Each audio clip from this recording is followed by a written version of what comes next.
Cowboy fans and YouTubers. That VA Dallas Cowboy fan.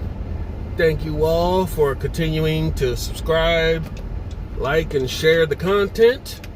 I am still aiming for 1,000 subscribers by the season's beginnings. I'm hoping to get there. I'm about 349 right now. So let's get this subscriber count up. But in the meantime, between time, let's talk NFL.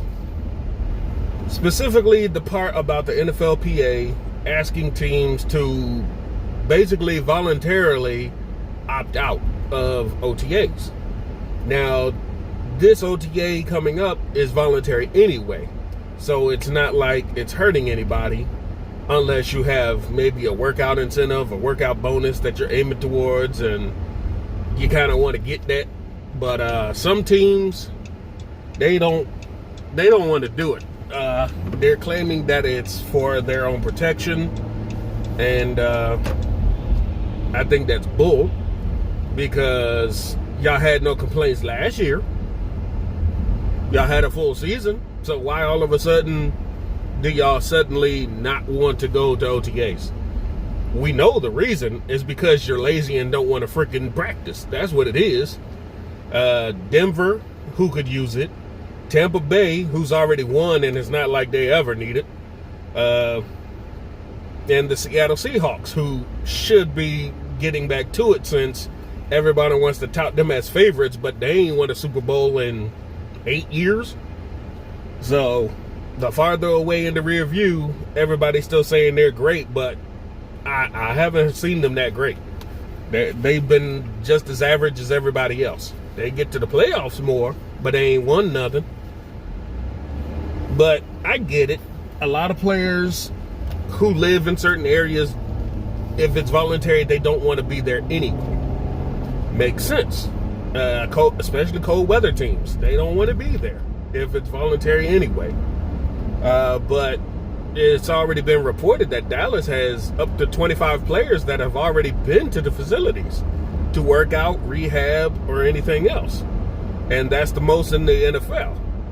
And for once, that's the Cowboys leading in a category that's good for them. And we need it because our defense was atrocious. Every ounce of bit of anything they can do is better than what they did last year. The offense had the advantage of going to Dak's house and practicing with him in his backyard football field. Defense doesn't always have that kind of luxury. And you just kind of wonder because you never hear about those guys getting together and doing anything. It's always the offense going out and hanging out. So I want the Cowboys to show up to OTAs. And we all know in the Jason Garrett era, they were like 99% always having full participation in OTAs and minicamps. There's very rare when a player doesn't show up. And it's usually 100% participation, but somebody like fails their physical or something, and they go through this extra regimen to get them back on the playing field and playing shape and all that before they can begin actually training. At least that was back then. I don't know if the Cowboys are still that stringent on it,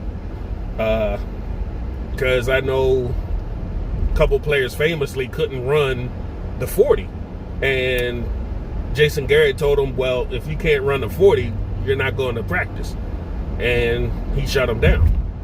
So I'm happy that the Cowboys are not really listening to this mandate, which is funny since, you know, the whole world was up in arms last year with the Cowboys going out and getting some practice in and having it be seen and reported about, and everybody's up in arms saying they should be reprimanded for that. But then you get Tom Brady and the boys, Lamar Jackson and the boys, and other teams who went out and did it too. But you don't hear as much outrage when they were out there practicing. So it's just funny how hypocritical some people can be. And pretty sure the NFL is happy to not give out workout bonuses too. So of course they don't want their players out there. They can say all they want that is for player safety, but you want full stadiums again this season. So how are you going to get full stadiums, but you also don't want the players to be around? The virus is still going to be there. And then you're just going to have a stadium full of these people around your football team later on this season. So why are you worrying about an OTA now?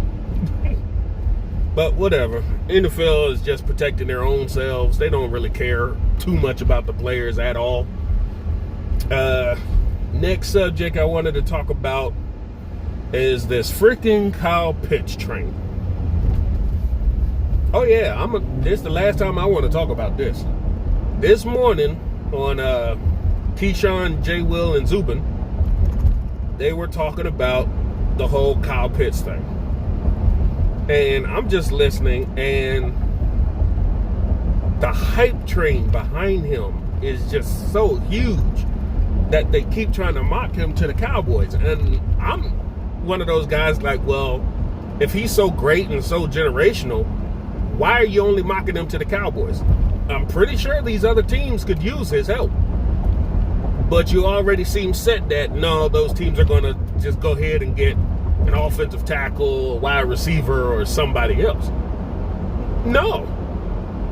Take Kyle Pitts. If he's the second best player in this draft, you have to take him by best player available, right? Why is he going to reach 10? That makes no sense. You're saying he's that great, then forego the quarterback. Stick with the crap quarterback you got and get him a talent that can catch the ball, right? No. That's not how this social media and talking heads work. We hype up one person, we mock them to a team, the biggest team that's in the NFL, and then we just run that train into the ground. And that's what they're doing. Because let's face it, in October, November, when we were sucking, it was Penei Sewell at number 4, mocked to the Cowboys.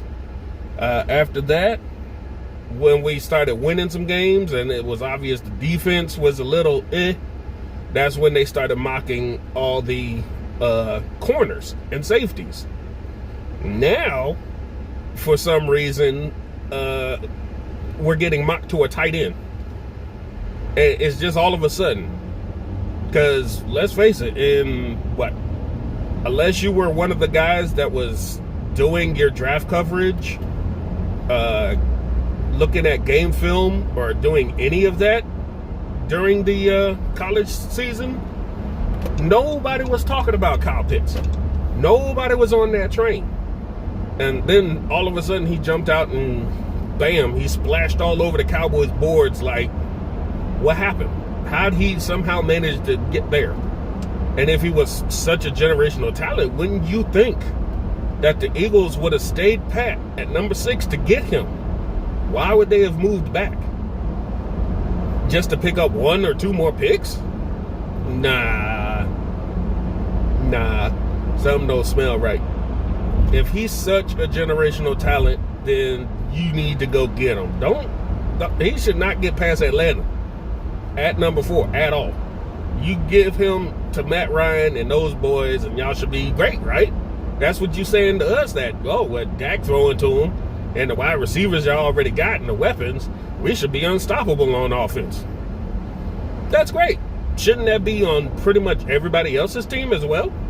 Don't you have Ridley and Julio and I can't remember the third wide receiver, but they got Matt Ryan, who's been told that he was so much better than Dak Prescott by the talking heads that shouldn't he go to Atlanta? We shouldn't even be having this discussion at number 10. He's going to be gone long before we go on the board, right? But I'm just sick of it. I'm tired of hearing the hype train for this kid to come to the Cowboys when it's plain and obvious that we're losing because of the defense. Our offense can score 14 points. I want my defense to hold the other team to 10. That's a way of winning. I don't need my team to be scoring 30 points every single game. That means we have a problem on defense, don't you think? But some people don't see that. They see as Kyle Pitts, we can just score more points and that's going to be fine. Well, if we're not winning, then it ain't shit. Sorry for the language, but that's what it is. If we need Kyle Pitts to keep scoring more points, that means our defense is giving up way too many points. Correlation, people. Correlation. But anyway, that's all I really wanted to talk about. I'm done with the Pitts train. I don't want to trade up for him. I don't even want to see him at 10. I'm good, frankly. Go ahead, get me a defensive guy. I don't care if you trade back for him. And I'm good. Or stay pat at 10 and get somebody. But I'm tired of the Kyle Pitts hype. I am. But that's just my opinion. Y'all can chime in, comment on yours.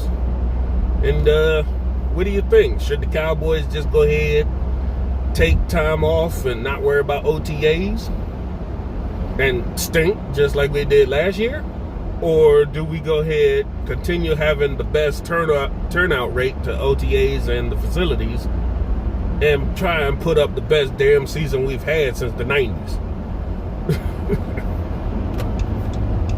All right. If anything else comes out, we'll talk about it.